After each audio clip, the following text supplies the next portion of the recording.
Master minds commerce చదవాలనుకునే 10th inter విద్యార్థుల తొలి ఎంపిక. నమస్తే రమగారు. నమస్తే జయ. రమగారు, మనకి వారాహి నవరాత్రులు మొదలవుతున్నాయి. మనము దసరా నవరాత్రులు చూస్తాం, తర్వాత వారాహి నవరాత్రులు. వీటిని ఏ విధంగా జరుపుకుంటాం? మనం ఏమైనా ప్రత్యేక నియమాలు పాటిస్తామా? అందరం జరుపుకుంటాం? అసలు ముఖ్యంగా సంవత్సరానికి 4 సార్లు 4 రకాల నవరాత్రులు వస్తాయి. 2 ప్రఖ్యాతమైనవి, ఒకటి వసంత నవరాత్రులు, రెండోది శరన్నవరాత్రులు. ఈ గుప్తంగా జరుపుకునేవి ఇవి 2. ఏవి? వారాహి నవరాత్రులు, శ్యామల నవరాత్రులు జరుపుతారు. మనం చేసుకోము సాధారణంగా. ఇది కొన్ని ప్రాంతపు ఆచారాలుగానే కనపడుతుంది. మన ప్రాంతంలో ఇంచుమించుగా లేనట్టే. మనం సోషల్ మీడియా యాక్టివ్ అయిన తర్వాత ఒక 2-3 సంవత్సరాలుగా ఈ వారాహిని ఆశ్రయిస్తే చాలా రకాల ప్రయోజనాలు లభిస్తాయని, సమస్యలు తీరుతాయని, విపత్కర పరిస్థితుల్లో ఈమెను ఆశ్రయించిన వాళ్ళు వారాహి అమ్మవారిని ఆశ్రయిస్తే సమస్యలు తీరుతాయని చెప్పి వారాహి నవరాత్రుల్ని ప్రఖ్యాతంగా చేసాం. 2-3 ఏళ్లుగా ఎక్కడ వచ్చాడో అసలు వారాహి అమ్మవారి ప్రతిమని మనం ఇంట్లో పెట్టుకుంటామా రమ్మగారు? పెట్టుకోం కదా. అసలు ఇలా ఉంటారని కూడా చాలా తక్కువ మందికి తెలుసు. కానీ ఈ మధ్యకాలంలో వింటున్నాం. మొన్న ఫోటో ఫ్రేమ్స్ కోసం నేను షాప్కి వెళ్తే ఎన్ని రకాలుగా కనిపించాయోనండి. అంటే వారాహి అమ్మవారి ఫోటోని వేరు వేరు కలర్ శారీస్తో, వేరు వేరు భంగిమల్లో, అంటే అంత విరివిగా ఇంట్లో కూడా పెట్టుకోబట్టే కదా అక్కడ కనిపిస్తాం. ట్రెండింగ్ లో ఉన్న జేజీ వారాహి మన వీడియోస్ లాగానే ట్రెండింగ్ లోనే ఉన్నది వారాహి అమ్మవారు. ఆమె ఎప్పుడూ ఉంది కానీ జయ, ప్రఖ్యాతంగా లేదు. ఎందుకంటే ఈమెని ఉగ్రదేవతగానే చెప్పబడుతుంది ఆమె. ఓకే. అమ్మవారి యొక్క పరివార శక్తుల్లో ప్రముఖమైన మంత్రినిగా వారాహి అమ్మవారిని చెప్తారు. ఆదివరాహమూర్తి యొక్క స్త్రీ స్వరూప శక్తి. ఆదివరాహమూర్తిని కూడా మనం సాధారణంగా అర్చనలు, పూజలు మనం ఏమి చెయ్యం. ఏ సందర్భంలోనూ వరాహస్వామి స్వరూపంలో ఉన్న విష్ణు స్వరూపాన్ని ఇంట్లో పెట్టుకోవటం కానీ, పూజ చేయటం కానీ మనకు కనిపించదు. మనకి ప్రఖ్యాతంగా వరాహస్వామి ఉన్న దేవాలయాలు ఏవి? ఒకటేమో తిరుమలలో మొదట వరాహస్వామిని దర్శించాలి. ఎందుకంటే ఆయనే వెంకటేశ్వర స్వామికి స్థలాన్ని ఇచ్చాడు కాబట్టి, అది ఆయనది, భూమి ఆయనది కాబట్టి వారిని మొదట దర్శించి అప్పుడు పెద్ద ఆయన్ని చూడాలి. వీరు ఇంకా పెద్దవాడు, విష్ణుమూర్తికి. మనం వెంకటేశ్వరుడి కంటే పెద్దవాడుగా వరాహమూర్తిని మనం సేవించుకుంటాం. అదొకటి. రెండో వరాహ స్వరూపం సింహాద్రి అప్పన్న. ఆయన వరాహ నారసింహుడుగా వేర్వేరు స్వరూపాలలో ఉండే నరసింహమూర్తిగా ఆయన కనపడతాడు. వరాహము నరసింహము కలిసి ఉన్న స్వరూపంగా. ఈ 2 తప్ప మనకి ప్రఖ్యాతంగా ఎక్కడా వరాహ స్వరూపంలో స్వామివారు ఉన్నవి లేవు, తక్కువ. తర్వాత కాలంలో వెలిసే 2-3 చోట్ల ప్రఖ్యాతంగా దేవాలయాలు కనపడతాయి. ఒకటి మనకి విజయవాడలో ఉన్నటువంటి విజయకీలాద్రి కొండ మీద ఉన్న దేవాలయాల్లో భూవరాహ స్వామికి ఒక ఆలయం ఉన్నది. కర్ణాటకలో ఉన్నటువంటి కళ్ళహల్లి అనే ప్రాంతంలో భూవరాహ స్వామిది ప్రఖ్యాతమైన, ఆ ప్రాంతంలో బాగా వెళ్తారు. దేవాలయాలు ఉన్నాయి. కానీ మనకి రోజువారీ ఆరాధనలో వరాహస్వామిని ఆరాధించే విధానం మనకి లేదు. ఇప్పుడు వరాహస్వామి యొక్క స్త్రీ స్వరూప శక్తి అయినటువంటి వారాహి దేవత కూడా, వారాహి కూడా ప్రఖ్యాతమైన కొన్ని స్వరూపాలు ఉన్నాయి. ఇవేంటంటే మంత్రాధిష్టాన దేవతగా ఉంటుంది. మంత్రాలతోటి ఆమెను ఆవాహన చేసేదే కనపడుతుంది. కానీ సాధారణంగా సంసారులందరూ మనలాగా ఇళ్లలో ఉండేవాళ్ళు పూజలు చేసుకునేటట్టుగా కనిపించదు.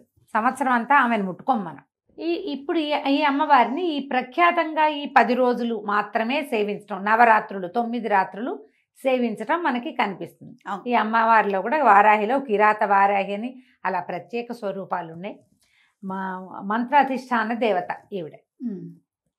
ప్రఖ్యాతంగా కొన్ని చోట్ల ఏంటంటే పీఠాలలో, మఠాలలో మంత్రం బాగా పునశ్చరణ చేసే చోట, యజ్ఞం, యాగం, హోమాలు అవి జరిగే చోట, విరివిగా ప్రజలు వచ్చి అమ్మని సేవించి ప్రసాద స్వీకారం చేసే చోట గనక ఇది చేస్తే ఆ అమ్మవారి యొక్క ఉగ్రశక్తి, ఉగ్రత్వము అవి శాంతింపబడతాయని ఇలా వ్యవహారంగా చెప్తారు. అయితే ఇటీవల మనం వారాహి అమ్మవారికి కూడా అక్కడక్కడ దేవాలయాలు చూస్తున్నాం. మనకి కాంచీపురంలో ప్రఖ్యాతంగా లోపల అమ్మవారి కామాక్షి ఉంటే బయట వారాహి స్వరూపం కనపడుతుంది. అంతరాలయం దగ్గరే మనకి ఉన్నది. కానీ మనకి ఇప్పుడు దేవాలయాలే ఇప్పుడు మనకు కనిపిస్తున్నాయి. తిరుమలలో కూడా, తిరుపతిలో కూడా నేను వెళ్ళొచ్చాను, చెప్పే కదా. ఈ 2-3 చోట్ల అది పీఠానికి అనుబంధంగా ఉన్న దేవస్థానంగానే కనిపిస్తుంది. ఎలాగైనా ఎక్కడైనా కనపడితే నమస్కరించుకోవటానికి ఏ ఆటంకము లేదు. అంతే కదండి, నమస్కారం చేసుకోవచ్చు. ఒకవేళ ఏ దేవాలయానికైనా వెళ్ళినప్పుడు అక్కడ అర్చనాధికారులు జరుగుతుంటే అర్చనలో పాల్గొనొచ్చు, ఏమీ భయం లేదు, తప్పు లేదు, చెయ్యొచ్చు. అయితే ఈ ప్రఖ్యాతమైన ఈ 9 రోజులు చేసేటప్పుడు మనం కొంచెం చిన్న మెలకువతోటి వ్యవహరిస్తే సరిపోతుంది, చేసుకోవచ్చు. ఇప్పుడు ఇది ఉగ్రదేవతారాధనగా దీన్ని ఏం తీసేయాల్సిన పని లేదు, చేసుకోవచ్చు. ఈ చేయటం ఏమిటి, మనం ఎట్లాగో ప్రాణప్రతిష్ఠ చేసి విగ్రహాలు పెట్టి అంత గందరగోళంగా హైరాన్ పడద్దు. ఓకే, యాజ్ సింపుల్ యాజ్ చేసుకోవచ్చు, ఎంత సింపుల్గా అయినా. ఈ 9 రోజుల పాటు ఎక్కడి నుంచి మొదలైంది, ఇది ఆషాఢ శుద్ధ పాడ్యం నుంచి నవమి వరకు పూజ. పొద్దునైనా చేసుకోవచ్చు, రాత్రైనా చేసుకోవచ్చు. కాకపోతే ఈ వారాహి యొక్క శక్తి రాత్రి వేళల్లో ఎక్కువ ఉంటుందని, పగలు అమ్మవారు నిద్రిస్తుందని చెప్తారు. మేము తిరుపతిలో వెళ్ళినటువంటి అమ్మవారి దేవాలయంగా లేదది, అదొక పెద్ద మండపం లాగా ఉండి క్లోజ్ చేసి పెట్టారు.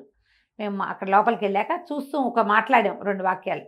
అక్కడ కూర్చున్న ఒక స్వామీజీ ఒక ఆయన జపం చేసుకున్నారు, అమ్మ మాట్లాడిపోకండి, అమ్మవారు పగలు నిద్రిస్తుంది, రాత్రిపూట అమ్మ మెలకువగా ఉంటుంది అని చెప్పారు.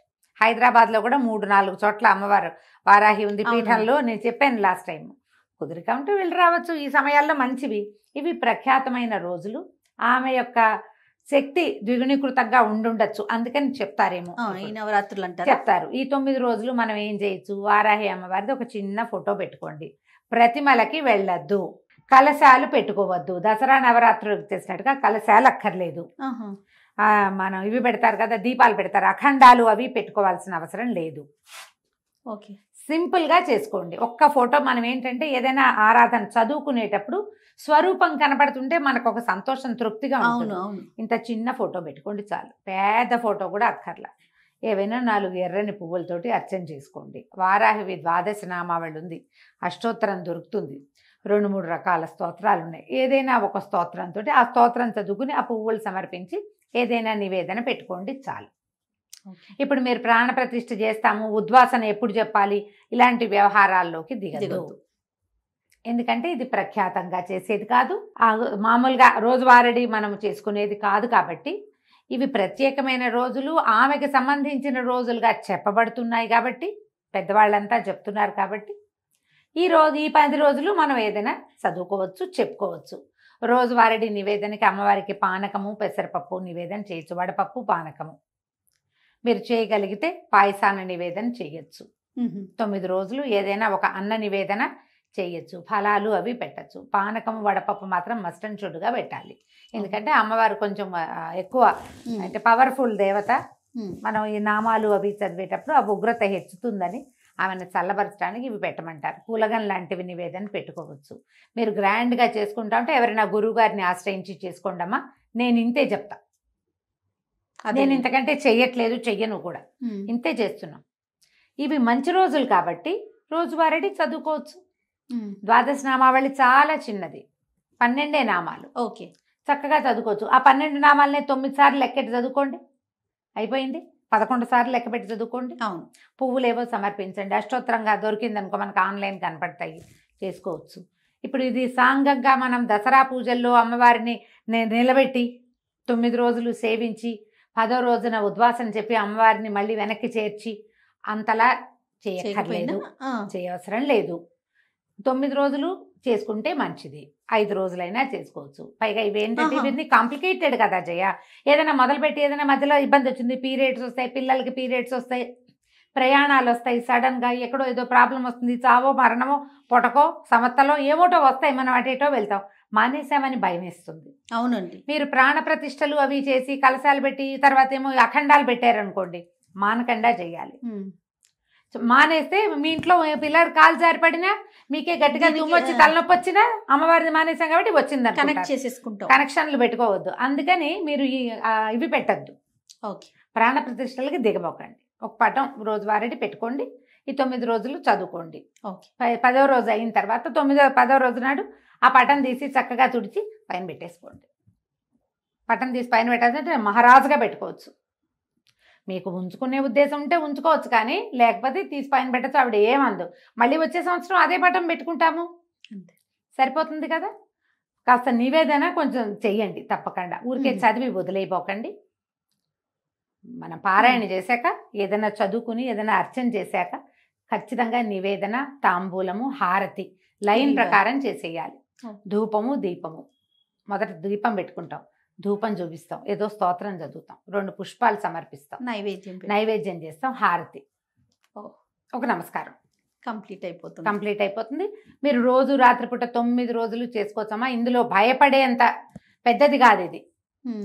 ఇవి మనం చెయ్యం కాబట్టి చేయక్కర్లేదు, చెయ్యాలనిపించింది లక్షణంగా చేసుకోవచ్చు. ఇంత మాత్రం చెయ్యండి, ఏమీ భయం లేదు. ఈమె ఏంటంటే పరివార శక్తుల్లో ప్రబలమైన శక్తి. ఆవిడ తక్కువది కాదు, చాలా గట్టిది. ఇప్పుడు ఇంత గట్టి ఇది మనకి దేనికి అవసరం? ఆమెకు సరిపడా మనం చేయగలమా? అది ఆలోచించుకుని కదా దిగాలి. డెఫినెట్గా. నేను ఎందుకంటే ఇవి విని కేసులు మేము భయం వేస్తుంది, భయం పడ్డాము, మాకు అలా ఉంది, మాకు ఇలా ఉంది, ఈ పటం తీసేయచ్చా, ఈ పటం ఉంచుకోవచ్చా అని నన్ను 10 మంది అయినా అడిగారు. లాస్ట్ ఇయర్ వారాహి నవరాత్రుల తర్వాత ఆ పటం ఏం చెయ్యాలి, ఇన్ని రోజులు పూజ చేసాం, ఇప్పుడు లోపల పెడితే తప్పేమో, అనుమానాలు కదా రమ్మగారు, భయాలు కదా. భయం అయితే చెయ్యొద్దమ్మా అంటా నేను. భయపడితే చేయబోకండి. మామూలు మనం ఏ రోజువారీ ఏం చేసుకుంటామో అది చేసేసుకోండి, సరిపోతుంది. నేనైతే దాదాపుగా ఒక 4-5 సంవత్సరాలుగా ఈ వారాహి నవరాత్రులు ఎప్పుడైతే తెలిసిందో, 5-6 సంవత్సరాల క్రితమే తెలిసింది జయ నాకు. ఈ ద్వాదశ నామావళి చాలా సులువు. ఓకే, 12 నామాలే కదా, వీటిని 9 టైమ్స్ చేయటం ఒక లెక్కగా అలవాటు చేసుకున్నా నేను. నేను ఇంతే చేస్తున్నా అంతే. ఒకవేళ మధ్యలో ఏదో ఇబ్బంది వచ్చింది, ఒక నమస్కారం చేసుకోవటమే అంతే. లేదు భారీ ఎత్తున చేసుకోవాలంటే గురువు గారిని సంప్రదించడం. భారీ ఎత్తున చెయ్యాలి అంటే ఖచ్చితంగా మీరు ఒక గురువు గారిని సంప్రదించి వారు మిమ్మల్ని పూర్తిగా గైడ్ చేసేలాగా చేసుకోండి. అప్పుడు ఓకే. ఇప్పుడు చూడు, గురువు గారిని సంప్రదించి అంటే ఫోన్లోనో, ఇన్స్టాలోనో, మెసెంజర్లోనో కాదు, ప్రత్యక్ష గురువు. ఓకే, అందుకని ముందు జాగ్రత్త పడి చేసుకోండి ఏం చేసినా. తప్పకుండా అండి. నమస్తే రమ్మగారు. నమస్తే.